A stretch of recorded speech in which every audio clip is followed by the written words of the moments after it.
Dinləməkdə çətinliyi olan tələbələr ekrana yaxın əyləşsin. Sizin üçün bu günləri bir çox məsləhətlər yazmışam ki, hansı ki bu məsləhətləri edəndən sonra dinləməniz inkişaf edə bilər.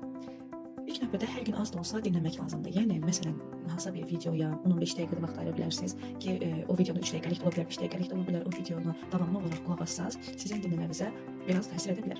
Və səviyyəyə uyğun material da seçə bilərsiniz ki, hansı ki bir çox saytlar vardır ki, o saytları da mən növbəti postda paylaşacağam. O saytlardan da istifadə edərək asandan çətinə doğru prinsipi ilə getsəz, oradakı dinləmədə sizə kömək olur ki, yəni inkişaf etdirə bilərsiniz dinləmənizi o ilə də.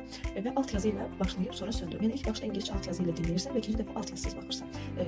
Bu da dinləməni inkişaf etdirən bir metoddur.